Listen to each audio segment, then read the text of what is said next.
എല്ലാവർക്കും ആർട്ടിസ്റ്റയിലേക്ക് സ്വാഗതം. ഇന്ന് നമ്മൾ ചെയ്യാൻ പോകുന്ന വീഡിയോ തൃശ്ശൂർ ഒളയി എന്ന് പറഞ്ഞ സ്ഥലത്താണ് നമുക്കൊരു കിണർ ചെയ്യാനുണ്ട്. ആ കിണർ നമ്മൾ ചെയ്തിരിക്കുന്നത് വെട്ടലിൻ്റെ ഡിസൈനിലാണ്. വെട്ടലിൽ പണിത മാതിരിയുള്ള ഡിസൈൻ നമ്മളത് ചെയ്തിരിക്കുന്നത് സിമെൻറ്റിലാണ്. ഇതാണ് നമ്മൾ ചെയ്തിരിക്കുന്ന കിണർ. അപ്പോൾ നമുക്ക് വീഡിയോയിലോട്ട് കിടക്കാം. ആദ്യം തന്നെ നമുക്ക് വെള്ളം കോരാനുള്ള സംവിധാനമാണ് ആദ്യം ഉണ്ടാക്കേണ്ടത്. അപ്പോൾ അതിന് രണ്ട് തൂണ് പണിയണം, രണ്ട് പില്ലർ പണിയണം. ഈ പില്ലർ പണിയാനായിട്ട് ആൾമറ പണിതിട്ടുള്ള കോൺക്രീറ്റ് ചെയ്തിട്ടുള്ള ആൾക്കാരുണ്ടല്ലോ, റിങ് വാർത്തിട്ടുള്ള ആൾക്കാർ കമ്പി ഇട്ട് വെച്ചിട്ടുണ്ട്. അവിടെ ഈ റിങ്ങിൻ്റെ മുകളിൽ കമ്പി ഇട്ട് വെച്ചിട്ടുണ്ട്. അപ്പോൾ നമ്മൾ അതിൻ്റെ ചോട കണ്ടിട്ട് തന്നെ നമുക്ക് അതിൻ്റെ മുകളിൽ നിന്ന് പണിത് പോകുമ്പോൾ നമുക്ക് വണ്ണം കിട്ടില്ല. കോൺക്രീറ്റിൽ നമ്മൾ ഒരു ബീം പില്ലർമാർ വാർക്കണമെങ്കിൽ നമുക്ക് വണ്ണം കിട്ടില്ല. അപ്പോൾ നമ്മൾ അത് അടിയിൽ നിന്ന് തന്നെ നമുക്ക് അതിൻ്റെ വണ്ണം കിട്ടാൻ വേണ്ടിയിട്ട് നമ്മൾ അടിയിൽ നിന്ന് തന്നെ കട്ട കെട്ടി നമ്മുടെ ആൾമറയുടെ ഉയരമായി. അപ്പോൾ നമ്മൾ അവിടെ ഒരു ബോക്സ് ടൈപ്പിൽ 2 ഇഞ്ചിൻ്റെ കട്ട ചെരിച്ച് പണിതിട്ട് ബോക്സ് ടൈപ്പിൽ നമ്മൾ കട്ട കെട്ടിയിട്ട് അതിൽ കോൺക്രീറ്റ് നിറച്ചു കൊടുക്കാനാണ് നമ്മുടെ പരിപാടി. ഇപ്പോൾ കണ്ടോ, ഈ ബോക്സ് ടൈപ്പിൽ കെട്ടിയിട്ടുണ്ട്. പിന്നെ നമ്മൾ വെള്ളം കോരാനുള്ള തുടിക്കാലിൻ്റെ ഉയരം വരെ നമ്മൾ കമ്പി കെട്ടിയിട്ട് അതിൽ റിങ് കെട്ടിയിട്ട് അതിൽ കോൺക്രീറ്റ് നിറയ്ക്കുകയാണ് ചെയ്യുന്നത്. കണ്ടോ, അപ്പോൾ ഇതേമാതിരി നമ്മുടെ ഉയരമായിട്ടുണ്ടെങ്കിൽ നമുക്ക് കോൺക്രീറ്റ് നിറച്ചു കൊടുക്കാം. അതിൽ കണ്ടോ, അപ്പോൾ ഇതേമാതിരി ഒരു ബോക്സ് ടൈപ്പ് നമ്മൾ കെട്ടി അതിൽ കോൺക്രീറ്റ് നിറച്ചു കൊടുക്കുകയാണ് ചെയ്യുന്നത്. അപ്പോൾ ഇങ്ങനെ കോൺക്രീറ്റ് നിറച്ചു കൊടുക്കുമ്പോൾ നമ്മുടെ തുടിക്കാലിന് നല്ല ബലമാണ്, പിന്നെ പൊട്ടില്ല. നമ്മൾ സാധാരണ കട്ട കെട്ടി പൊക്കണമെങ്കിൽ നമുക്കിത് ഇളകാനൊക്കെ സാധ്യത കൂടുതലാണ്. ഇതാകുമ്പോൾ ഇളകില്ല, നല്ല സ്ട്രോങ് ആയിട്ട് നിൽക്കുക. ഇനി നമുക്ക് അതിൻ്റെ മുകളിൽ ഒരു ബീം വാർക്കണം. ഈ ബീം വാർക്കണം നമ്മൾ 4 ഇഞ്ച് കനം 8 ഇഞ്ച് ഉയരം, അതാണ് നമ്മൾ അങ്ങനത്തെ ഒരു ഷേപ്പിലാണ് നമ്മൾ ബീം വാർക്കുന്നത്. എന്നിട്ട് അതിൻ്റെ സെൻറ്റർ കണക്കായിട്ട് നമ്മൾ റുക്ക് ഇട്ടിരിക്കുക. നമ്മൾ കപ്പിയൊക്കെ കൊളത്തിടാൻ വേണ്ടിയിട്ട് ഒരു റുക്ക് ഇട്ടുണ്ട്. ഈ ബീമിൻ്റെ മുകളിൽ റുക്ക് ഇട്ടു. നമ്മൾ സാധാരണ ഇപ്പോൾ നിർത്തി വാർക്കാന്ന് വെച്ച് കഴിഞ്ഞാൽ നമുക്കത് മുട്ടും പലയൊക്കെ അടിക്കണം ഭയങ്കര ബുദ്ധിമുട്ടാണ്. അപ്പോൾ നമ്മൾ താഴത്ത് വാർത്തിട്ട് കയറ്റുകയാണെങ്കിൽ നമുക്ക് മുട്ടും പലയുടെ ആവശ്യമൊന്നും വരുന്നില്ല. അപ്പോൾ ഇത് വാർത്തിട്ട് നമുക്ക് പിടിച്ചിടണം എന്നുള്ളൂ. പിടിച്ചിടാൻ ഇപ്പോൾ അത്യാവശ്യം നല്ല കനുണ്ട്, എന്നാലും അത് അഡ്ജസ്റ്റ് ചെയ്തിട്ട് പിടിച്ചിടാം. നമ്മുടെ ബീം വാർത്തിരിക്കുന്നത് ആ വീടിൻ്റെ പോർച്ചിൻ്റെ സൈഡിലായിട്ട് നമ്മൾ വാർത്തിട്ടിരിക്കുന്നത്. അപ്പോൾ കിണറിൻ്റെ അവിടെ നിന്ന് സ്വല്പം നീങ്ങിയിട്ടാണ് ഈ പോർച്ച് നിൽക്കുന്നത്. നമ്മൾ മഴ കാരണം കുറച്ച് നീക്കിയിട്ടിട്ട് വാർത്തതാണ്. രണ്ടാൾ കൂടി പിടിച്ചാൽ പെട്ടെന്നായിട്ട് പൊന്തില്ല. മെല്ലെ മെല്ലെ നരക്കി കൊണ്ടുപോയിട്ടാ നമ്മൾ കിണറിൻ്റെ അവിടേക്ക് കുറച്ച് മെല്ലെ മെല്ലെ കട്ട കടിയിലിട്ടിട്ട് മെല്ലെ നരക്കി കൊണ്ടുപോകാം. എന്നിട്ട് അവിടെ എത്തി കുത്തി മറക്കാനുള്ള പരിപാടിയാണ്. ഈ വീഡിയോയിൽ കാണുന്ന മാതിരി അവിടെ കുത്തിയെ മറക്കുക. അപ്പോൾ നമുക്ക് കിണറിൻ്റെ മുകളിലേക്ക് എത്തി കഴിഞ്ഞാൽ പിന്നെ ഓരോ തല നമുക്ക് പൊക്കി വെച്ചാൽ മതിയല്ലോ.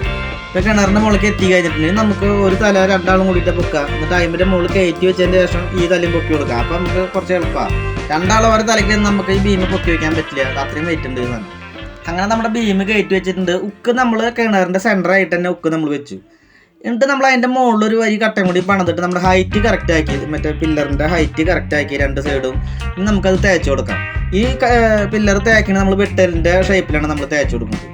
ഈ വെട്ടുകല്ലിൻ്റെ നീളം ഹൈറ്റിൽ ആ ഒരു കണക്കാക്കിയിട്ട് വേണം നമ്മൾ കല്ലി വരയ്ക്കാൻ. എന്നിട്ട് കൊളറ് കൊണ്ട് വല്ല സ്ക്രാച്ച് ചെയ്ത് കൊടുക്കുക ചെയ്യുക. അങ്ങനെ കോറി കൊടുക്കുക. കല്ലിൻ്റെ ഒരു ഷൈനിങ് കിട്ടാൻ വേണ്ടിയിട്ട് നമ്മൾ കോറി കൊടുക്കണം ചെയ്യുക. ഈ വീഡിയോയുടെ അവസാനം ഭാഗങ്ങളിലൊക്കെ കാണിക്കുന്നുണ്ട്. നമ്മൾ കോറുന്നതും പെയിൻ്റ് അടിക്കുന്നതും ഒക്കെ കറക്റ്റായിട്ട് തന്നെ കാണിക്കുന്നുണ്ട്. വീഡിയോ അവസാനം വരെ കണ്ടാലാണ് അത് മനസ്സിലാവുള്ളൂ. അങ്ങനെ നമ്മുടെ പില്ലറ് തേച്ച് കഴിഞ്ഞാൽ ഉള്ളിലേക്ക് നമ്മൾ തോത കൂത്തി കറക്റ്റ് തൂക്കായിട്ട് തന്നെയാണ് നമ്മളിത് തേക്കുന്നത്. നമ്മൾ നടുക്കിൽ നമ്മൾ ബീം പിടിച്ചിട്ടുണ്ടായിരുന്നല്ലോ, വാർത്തിട്ടുണ്ടായിരുന്നു. അത് നമ്മൾ മരത്തിൻ്റെ ഒരു ഷേപ്പാണ് നമ്മൾ ചെയ്ത് കൊടുക്കുക. മരം കറക്റ്റ് ഒരു മരം തോന്നിക്കുന്ന മാതിരി ഒരു പഴയ ഒരു മരത്തിൻ്റെ ഒരു ഷേപ്പ് നമ്മൾ ചെയ്ത് കൊടുക്കുക. അങ്ങനെയാണ് നമ്മൾ പ്ലാൻ ചെയ്തിരിക്കുന്നത്. നമ്മുടെ ആ സൈഡിൽ തൂണ് തേച്ചിട്ടുണ്ട്. നമുക്കിനി ഇപ്പുറത്തെ സൈഡിൽ തൂണാണ് തേക്കാനുള്ളത്. അതും ഇതേമാതിരി ഗ്രൗട്ടൊക്കെ അടിച്ചു നമ്മൾ പെരുക്കൻ പൊത്തി. ആ അപ്പുറത്തെ തൂണിൻ്റെ അതേ വലിപ്പം തന്നെയാണ് നമ്മൾ ഇപ്പുറത്തും വെക്കേണ്ടത്. ഒരേ വലിപ്പം വെച്ച് കൊടുക്കുക തൂണ്. അപ്പോഴാണ് കാണാനും ഭംഗിയുണ്ടാവുക. അവിടെ വേറെ അളവും ഇവിടെ വേറെ അളവാൻ പാടില്ല. അപ്പുറത്തെ തൂണ് 2 തൂണും ഒരേ വലിപ്പാക്കുക. അതിൻ്റെ ഹെഡ് നമ്മൾ ചെറിയൊരു ബീഡിങ് വെച്ച് കൊടുക്കും. 1.5 ഇഞ്ച് തള്ളിൻ്റെ ഒരു ബീഡിങ് വെറുതെ വെച്ച് കൊടുത്തിട്ട് മുകളിൽ നിന്ന് ചെരിവ് ഇട്ട് കൊടുക്കണം ചെയ്യുന്നത്. വെള്ളമൊക്കെ നിൽക്കാതിരിക്കാനും ഇതൊക്കെ ആയിട്ട് ചെറിയൊരു ചെരിവ് കല്ല് ചെത്തിയ മരിയായിട്ട് നമ്മൾ ചെറിയ ചെരിവും വെച്ചിട്ടുണ്ട്. നമ്മുടെ 2 തൂണിൻ്റെ വർക്ക് കഴിഞ്ഞിട്ടുണ്ടെങ്കിൽ നമുക്ക് നടുക്കിലെ ബീമിൻ്റെ മുകളിൽ തേക്കാം. അതിനായിട്ട് നമ്മൾ ഗ്രൗട്ടൊക്കെ നല്ലോണം അടിച്ച് പെരുക്കൻ പിടിപ്പിച്ചു കോലൊക്കെ തള്ളിയിട്ടാണ് നമ്മൾ തേച്ചിരിക്കുന്നത്. അത് തേച്ച് കഴിഞ്ഞാൽ നമുക്ക് ഈ മരം മിണ്ട ഒരു ഷേപ്പിലേക്ക് കൊണ്ടുവരണം. ഈ ബീമിനെ മരം മിണ്ട ഒരു ഷേപ്പിലേക്ക് കൊണ്ടുവരാം. അതിനായിട്ട് നമ്മൾ കമ്പ് വരച്ചു കൊടുക്കുക. ഈ കമ്പ് വരയ്ക്കുമ്പോൾ നന്നായി താത്തിയിട്ട് വേണം കമ്പ് വരച്ചു കൊടുക്കാം. പെരുക്കല്ലിലേക്ക് നന്നായി കുഴിച്ചിട്ട് കമ്പ് വരച്ചു കൊടുക്കുക. അപ്പം നന്നായി പൊളിഞ്ഞ് നിൽക്കണ മരമായിട്ട് തോന്നും നമുക്ക്. ഈ പൊളിഞ്ഞ് നിൽക്കണ മരം പൊളിഞ്ഞ് പോവാതിരിക്കാൻ നമ്മൾ അതിന് 2 ചിറ്റി പിടിപ്പിച്ചു കൊടുക്കുകയാണ്. നമ്മൾ ഇരുമ്പൻ്റെ 2 പട്ട പിടിപ്പിച്ചു കൊടുക്കുക. അത് അതിന് 4 റിവിറ്റും അടിച്ചു കൊടുക്കുക. അപ്പോൾ നമുക്ക് ഈ മരം പൊളിഞ്ഞ് പോവാതിരിക്കാനായിട്ടൊരു ഫീല് കിട്ടാൻ വേണ്ടിയിട്ടാണ് നമ്മൾ 2 ചിറ്റി പിടിപ്പിക്കുന്നത്. ആ ചിറ്റി പിടിപ്പിക്കുന്നത് നമ്മൾ ആ ഉക്കിൻ്റെ 2 സൈഡിലായിട്ടും നമ്മൾ വെള്ളം കോരാനായിട്ട് കപ്പിക്ക് ഉക്കിട്ടുണ്ടായിരുന്നില്ല. ആ കപ്പിയുടെ 2 ഭാഗത്തായിട്ടാണ് നമ്മൾ ഈ 2 ചിറ്റി പിടിപ്പിച്ചെടുക്കുന്നത്. അങ്ങനെ നമ്മുടെ തുടിക്കാലിൻ്റെ പണി കഴിഞ്ഞിട്ടുണ്ട്. ഇനി നമുക്ക് ആൾമറയുടെ വർക്കാണ് നമുക്ക് ചെയ്യാനുള്ളത്. അപ്പോൾ ഈ ആൾമറയുടെ വർക്ക് ചെയ്യാൻ നമുക്ക് ഇതിൻ്റെ മുകളിൽ നമുക്ക് ഗ്രില്ലിടുന്നുണ്ടോ. ഈ കിണർ നല്ല താഴ്ചയുള്ള കിണർ, 22 കോല് താഴ്ചയുണ്ട് ഈ കിണർ. കോല് കേട്ടോ, 22 കോല് താഴ്ച ഈ കിണറുണ്ട്. അപ്പോൾ ഇതിൻ്റെ മുകളിൽ ഗ്രില്ല് എന്തായാലും ഇടണം. അപ്പോൾ ഗ്രില്ലിടാനായിട്ട് നമ്മളിതിനൊരു ചെറിയൊരു ഉള്ളിലൊരു കട്ടിങ് മാതിരി കൊടുക്കുക. നമ്മൾ ഈ ഗ്രില്ല് അതിൻ്റെ ഉള്ളിൽ ഒതുങ്ങി കിടക്കാൻ വേണ്ടിയിട്ട് നമ്മൾ ഒരു ബീഡിങ് കൊടുക്കുന്നുണ്ട്. ആ ബീഡിങ് കൊടുക്കാനായിട്ട് നമ്മുടെ ആൾമറയുടെ മുകളിൽ നമ്മളൊരു 4 ഇഞ്ചിൻ്റെ തള്ള് വാർത്തുണ്ടായിരുന്നല്ലോ, ആ തള്ള് നമ്മൾ വളഞ്ഞ ഷേപ്പിലേക്ക് ആക്കണം. അപ്പോൾ നമുക്ക് ഗ്രില്ലിടാനുള്ള ആ ഹൈറ്റ് കിട്ടാനായിട്ട് നമുക്ക് ഈ വളവ് നമ്മൾ കൂട്ടി നമ്മളൊരു 1.25 ഇഞ്ചോളം നമ്മൾ അതിൻ്റെ ഉള്ളിൽ ബീഡിങ്ങിൻ്റെ ഒരു ഉയരം കണക്കാക്കുന്നുണ്ട്. 1.25 ഇഞ്ച്, 1 ഇഞ്ചൊക്കെ ആംഗ്ലർ ഉണ്ടാവുള്ളൂ. നമുക്ക് ഗ്രില്ല് പണിയുമ്പോൾ 1 ഇഞ്ചിൻ്റെ ആംഗ്ലറൊക്കെ ഇടുക.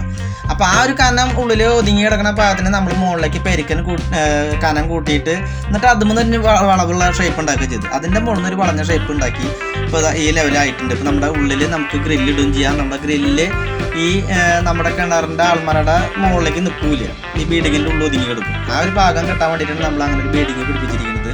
ഇനി നമുക്ക് അതിൻ്റെ അടിയിൽ നമുക്ക് ഒരു വരി കല്ല് ചെരിച്ചിട്ട് പണിത് കൊടുക്കണം.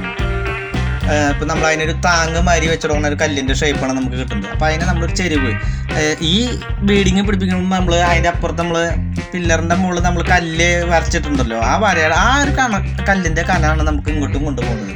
അല്ലെങ്കിൽ വരി തെറ്റിപ്പോകും. ഇപ്പോൾ നമ്മൾ ഈ ബീഡിങ് വെക്കുന്നത് വേറൊരു അളവ് ആക്കാൻ പാടില്ല. ആൾമറയുടെ മുകളിലേക്ക് നമ്മൾ പില്ലറിൻ്റെ മുകളിലത്തെ വാട്ടർ ലെവൽ കൊണ്ടുപോകണം. അപ്പോഴാണ് അതിൻ്റെ ഭംഗി ഉണ്ടാവുക. ആ കല്ലിൻ്റെ വർക്കും കൂടി കഴിഞ്ഞാൽ നമുക്ക് അതിൻ്റെ അടിവശത്ത് കോൺക്രീറ്റ് ആണല്ലോ കാണുന്നത്, അതും കൂടി നമുക്ക് കല്ലിൻ്റെ ഷേപ്പ് ആക്കണം. അതിനായിട്ട് നമ്മൾ നന്നായി നനച്ച് കൊടുക്കണം. നമ്മൾ നനച്ച് കൊടുത്തിട്ട് അതിന് ഗ്രൗട്ട് അടിച്ചിട്ട് അതിൻ്റെ മുകളിൽ പെരുക്കാൻ പിടിപ്പിക്കുക.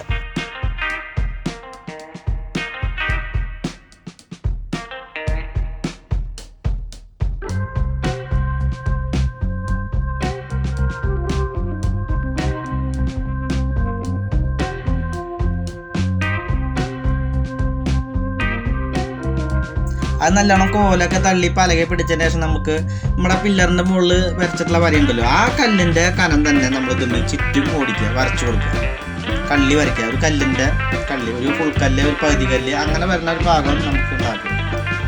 അങ്ങനെയാണ് അത് വരച്ചെടുക്കുക. നമ്മളൊരു കല്ലിൻ്റെ ആകൃതി നമ്മൾ വരച്ച് കഴിഞ്ഞു. ഇനി നമ്മൾ ചെറിയൊരു കുളർ കൊണ്ടോ അങ്ങനെ എന്തെങ്കിലും കൊണ്ടും നമ്മളൊരു കമ്പി കൊണ്ടോ എന്തെങ്കിലും കൊണ്ടും ഇതേമാതിരി കോരി കൊടുക്കുക. വേണ്ട ഇതേപോലെ കോരി കൊടുത്തു കഴിഞ്ഞാൽ നമുക്ക് കല്ലിൻ്റെ ഷേപ്പ് കിട്ടും. നമ്മൾ ഈ വരച്ചിരിക്കുന്ന വര സ്വല്പം താത്തിയിട്ട് വേണം നമുക്ക് വരയ്ക്കാൻ. കല്ലിൻ്റെ ഫീല് കിട്ടണമെങ്കിൽ കുറച്ചും കൂടി കുഴി വേണം. അപ്പോൾ നമ്മൾ വരച്ചിട്ടുള്ളൂ അത് കറക്റ്റായിട്ട് നമ്മൾ ഇപ്പോൾ ഈ വീഡിയോയിൽ കാണുന്ന മാതിരി നന്നായി താഴ്ച ഒരു നൂലുകാനൊക്കെ നമ്മൾ കല്ലിൻ്റെ ഗ്യാപ്പ് കണക്കാക്കിയിട്ടുള്ള ഒരു താഴ്ചയാണ് നമ്മൾ ഉണ്ടാക്കി. അങ്ങനെ നമ്മുടെ തേപ്പ് സെക്ഷൻ കഴിഞ്ഞിട്ടുണ്ട്. ഇനി നമുക്ക് പെയിൻറ്റിങ്ങിലേക്ക് കിടക്കാം. അതിനായിട്ട് നമ്മൾ നല്ലപോലെ പേപ്പർ ഇട്ട് ഉരച്ച് പിസറുകളൊക്കെ ഉണ്ടാവും. അപ്പോൾ അതൊക്കെ നന്നായി ഉരച്ച് കളഞ്ഞതിൻ്റെ ശേഷം പൊടി തട്ടി പ്രൈമർ അടിക്കുകയാണ് ചെയ്യുന്നത്. നമ്മൾ ആദ്യം തന്നെ നമ്മൾ പ്രൈമർ അടി തുടങ്ങിയത് കിണറിൻ്റെ ബീം നമ്മൾ വാർത്തിട്ടുണ്ടായിരുന്നല്ലോ, അതിൻ്റെ മുകളിലാണ് നമ്മൾ പ്രൈമർ അടിച്ചത്. അതിൻ്റെ മുകളിൽ നമ്മൾ വൈറ്റ് കളറാണ് നമ്മൾ അടിച്ചത് ബീമിൻ്റെ മുകളിൽ. ബാക്കി കല്ലായിട്ട് കണക്കാക്കുന്നിടത്ത് നമ്മൾ പ്രൈമറിൽ സ്വല്പം കളറ് ബ്രൗൺ കളറ് മിക്സ് ചെയ്യുന്നുണ്ട്. അതെന്തിനാച്ചാൽ നമുക്ക് ഈ വൈറ്റ് കളറ് നമ്മൾ കല്ലിൻ്റെ ഇടയിൽ കാണാതിരിക്കാനാണ്. ഇനിയിപ്പോൾ നമ്മൾ ഇപ്പോൾ അഥവാ ബ്രഷ് എത്തിയില്ലെങ്കിൽ ഒരു പൊടി മാതിരിയൊക്കെ ഈ വെള്ളം കാണാതിരിക്കാൻ വേണ്ടിയിട്ടാണ് നമ്മൾ ആ പ്രൈമറിൽ സ്വല്പം കളറ് മിക്സ് ചെയ്യുന്നത്. നമ്മുടെ ബീമിൻ്റെ മുകളിലേക്ക് നല്ല ഉണക്കുള്ള ഒരു മരത്തിൻ്റെ കളറാണ് നമ്മൾ അടിച്ചു കൊടുക്കുന്നത്. നല്ലോണം ഉണക്കുള്ള ഒരു മരത്തിൻ്റെ കളറ് നമുക്ക് അതിമ അടിച്ചു കൊടുക്കാം. പിന്നെ നമ്മുടെ ഒരു രണ്ട് ചിറ്റ് നമ്മൾ പിടിപ്പിച്ചിട്ടുണ്ടായിരുന്നല്ലോ, അതിൻ്റെ മുകളിൽ നമ്മൾ ബ്ലാക്ക് അടിച്ചതിൻ്റെ ശേഷം നമ്മളൊരു സിൽവർ കൊണ്ട് ഷെയ്ഡ് ചെയ്ത് കൊടുക്കുകയും ചെയ്തു. അപ്പോൾ ഒരു സ്റ്റീലിൻ്റെ ഒരു കളറാണ് നമുക്ക് അതിമ കിട്ടുക. സ്റ്റീലിൻ്റെ ഒരു പട്ടാട ഒരു കളറ് അതിമ ഉണ്ടാവും കിട്ടും. അങ്ങനെ നമ്മുടെ ഉണങ്ങിയ മരത്തിൻ്റെ പെയിൻറ്റിങ് കഴിഞ്ഞിട്ടുണ്ട്. ഇനി നമുക്ക് കല്ലിൻ്റെ പെയിൻറ്റിങ്ങിലേക്ക് കിടക്കാം. കല്ലിൻ്റെ പെയിൻറ്റിങ് നമ്മൾ പ്രൈമർ അടിച്ച് നിർത്തിയിട്ടായിരുന്നു. എന്നിട്ട് അതിൻ്റെ മുകളിൽ നമ്മൾ ഒരു കോട്ട് മഞ്ഞ കൂടി അടിച്ചു കൊടുത്തു. എന്നിട്ട് അതിൻ്റെ മുകളിലാണ് നമുക്ക് കല്ലിൻ്റെ കളർ കയറ്റേണ്ടത്.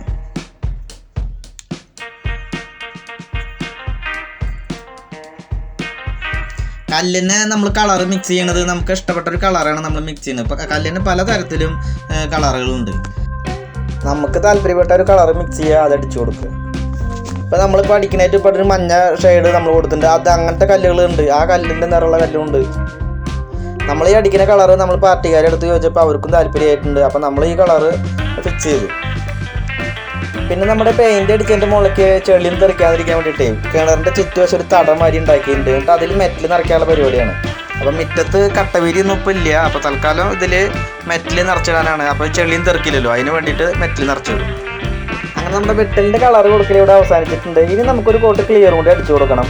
അതോടുകൂടി നമ്മുടെ ഈ വീഡിയോ ഇവിടെ അവസാനിക്കുകയാണ്. നിങ്ങൾക്ക് ഈ വീഡിയോ ഇഷ്ടമായെങ്കിൽ സബ്സ്ക്രൈബ് ചെയ്യണം, ലൈക്ക് ചെയ്യണം, ഷെയർ ചെയ്യണം, കമൻറ്റ് ചെയ്യണം. അപ്പോൾ ശരി, എന്നാൽ അടുത്ത വീഡിയോയിൽ കാണാം. നന്ദി.